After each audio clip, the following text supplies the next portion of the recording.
कृषी मंत्री होताच कोकाटे भुजबळांविषयी काय म्हणाले ते आपण या व्हिडिओच्या माध्यमातून बघूया. त्या अगोदर चॅनल नवीन असाल तर नक्की चॅनल सबस्क्राईब करा आणि व्हिडिओलाही लाईक करा. तर चला मग सुरू करूया. शेतीमालाला खालीवर होणारे भाव आणि विजेचे प्रश्न आणि या सगळ्या प्रश्नांमधून शेतकऱ्यांना या ठिकाणी सुविधा निर्माण करणं हे खूप मोठं आव्हान माझ्यासमोर आहे.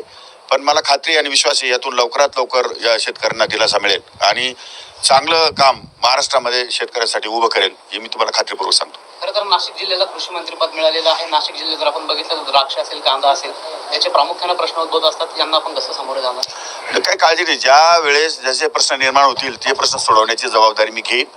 केंद्र आणि राज्य सरकारच्या माध्यमातून शेतकऱ्यांना योग्य तो न्याय दिला जाईल. बिलकुल कमी पडणार नाही. गेल्या अनेक वर्षापासून शेतकऱ्यांची मागणी आहे कांद्याला हमी भाव मिळावा. आपण त्या संदर्भात आता तेच मी आता चॅनलला मुलाखत देण्यापूर्वी सांगितलं की या संदर्भामध्ये धोरणात्मक काही निर्णय घ्यावे लागतील आणि त्यासाठी केंद्राशी बोलावं लागेल. त्यामुळे इट विल टेक टाईम, थोडा वेळ जाईल त्याच्यामध्ये, पण कायमस्वरूपीचे निर्णय या ठिकाणी घेणं आवश्यक आहे. त्या संदर्भात केंद्राशी बोलून मग मी त्याच्यावर निर्णय आपल्याला सांगेन. आपल्याला जे कृषी खातं मिळालंय ते आपल्याला अपेक्षित होतं की आणखी कुठलं खातं आपल्याला हवं? मला कुठलंही खातं दिलं असेल चाललं असेल. मला समुद्राच्या लाटा मोजायला लावला असेल चाललं असतं.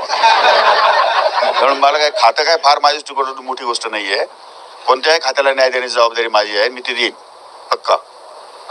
आपण ज्यावेळेस या ठिकाणी आला, आपलं स्वागत झालं, यावेळी आपल्या कार्यकर्त्यांची भावना होती की आपण पालकमंत्री व्हावं. आपला पालकमंत्री पदावर दावा? पालकमंत्री पदावर आमचा दावा आहे राष्ट्रवादी काँग्रेस पक्षाचा. आमचे 7 आमदार आहे आणि नियमाप्रमाणे धोरणाप्रमाणे ज्यांचे आमदार जास्त आहेत त्यांना पालकमंत्रीपद त्या जिल्ह्याला देतात असा नियम आहे. असा माननीय मुख्यमंत्र्यांना पण ते अवगत केलेलं आहे. आम्ही मागणी केलेली आहे. त्या संदर्भात माननीय मुख्यमंत्री निर्णय घेतील. जो निर्णय घेतील तो आम्ही या ठिकाणी मान्य करू. भुजबळ साहेब नाराज दिसत आहेत, त्यामुळे कुठेतरी त्यांना त्यांची नाराजी दूर ठीक आहे. प्रत्येक माणसाला मंत्रिमंडळामध्ये समाविष्ट करून घेणं शक्य नाही. मंत्रिमंडळाची संख्या लिमिटेड आहे, मर्यादित आहे. त्यामुळे काही ना संधी मागे मिळाली, काही ना आता मिळाली. एकाच व्यक्तीला जर सारखी संधी मिळत गेली तर बाकीच्यांना कधी मिळणार आहे? अनेक लोक आमदार राहिलेत, निघून गेलेत. 5-5, 6-6 टर्म झाल्या, त्यांना मंत्रिमंडळात संधी नाही. तेव्हा संधी दुसऱ्यांना मिळाली पाहिजे हाही विचार कधी केला पाहिजे की नाही? हाही विचार आपण केला पाहिजे सर्वांनी. त्यामुळे भुजबळ साहेब तो विचार करतील असं मला वाटतं. साहेब, कुठेतरी जिल्हाभरामध्ये जर जे मोजके नेते आहेत त्यामध्ये स्टेट फॉरम मध्ये आपण देखील आहात. भुजबळांना डावलून आपल्याला बळ दिलं जात आहे अशी देखील चर्चा जिल्हाभर सुरू आहे. असं काही नाही आहे. असं भुजबळ मला याच्या अगोदरही आम्हाला सर्वांना सामुदायिक बळ मिळतच होतं की मला काय वेगळं बळ देणार आहे? आणि तेवढी ताकद माझ्यामध्ये आहेच ना. मागे होती ना, आताही आहे. मी जरी आमदार होतो ते काय कमी होतो का? आमदार होतो तेव्हाही भरपूर होतो मी. आता तर मंत्री आहे. आता काय चिंता करण्याचं कारण आहे?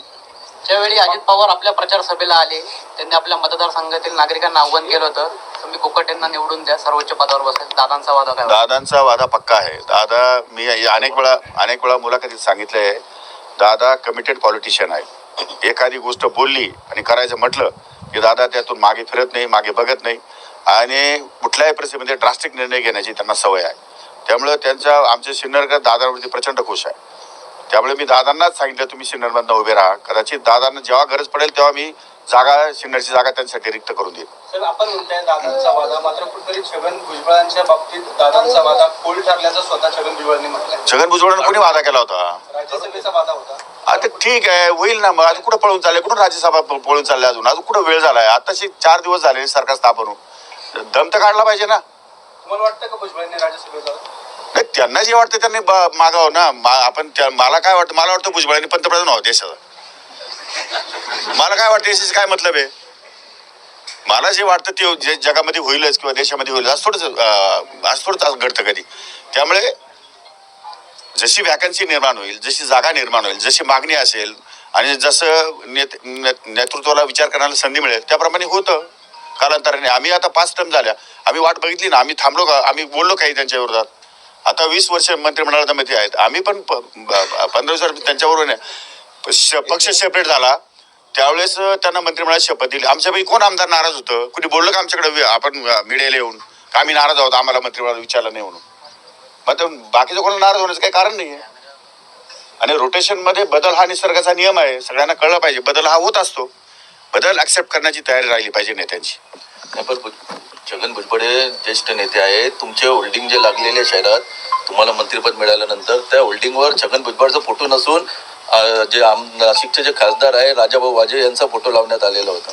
ते चर्चेचा विषय ते देखील ते कसं आहे की लोकसभेच्या काळामध्ये अनेक लोकांनी स्थानिक आमच्या राजाभाऊ वाजेच्या संदर्भामध्ये पॉझिटिव्ह निर्णय घेतले. त्यांनी मला सांगितलं की आम्ही तुम्हाला तुमचं ऐकणार नाही, तुम्हाला मदत करणार नाही.